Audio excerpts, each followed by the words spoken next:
DII holding यानी domestic institutional investors भारतीय share बाजार में एक महत्वपूर्ण भूमिका निभाते हैं।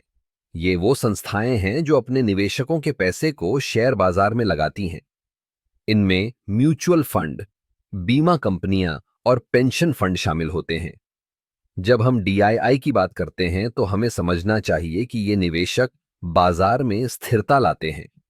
जब विदेशी निवेशक बाजार से बाहर निकलते हैं तो DII अक्सर खरीदारी करते हैं, जिससे बाजार में गिरावट को रोकने में मदद मिलती है। DII का एक और महत्वपूर्ण पहलू है उनका दीर्घकालिक दृष्टिकोण।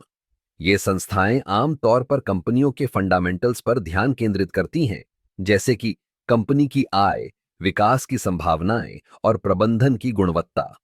इसलिए जब DII किसी कंपनी में निवेश करते हैं तो यह एक सकारात्मक संकेत होता है।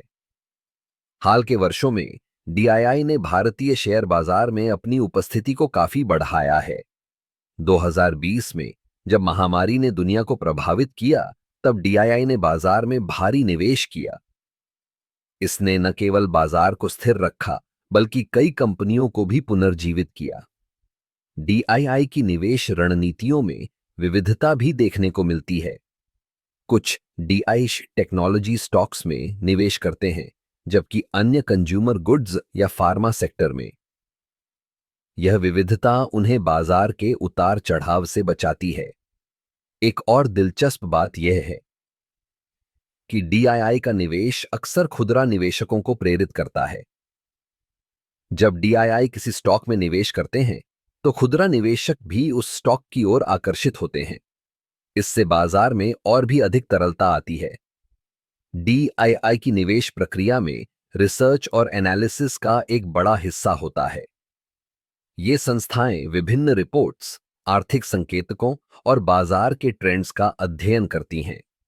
इस प्रकार उनका निर्णय केवल भावनाओं पर आधारित नहीं होता, बल्कि ठोस डेटा और विश्लेषण पर आधारित होता है। अंत में DII का महत्व भारतीय शेयर बाजार में अनदेखा नहीं किया जा सकता। वे न केवल निवेश करते हैं, बल्कि बाजार की दिशा को भी प्रभावित करते हैं। उनके निर्णयों का असर न केवल कंपनियों पर, बल्कि समग्र अर्थव्यवस्था पर भी पड़ता है। इसलिए DII को समझना और उनके निवेश के पीछे के कारणों को जानना हर निवेशक के लिए महत्वपूर्ण है।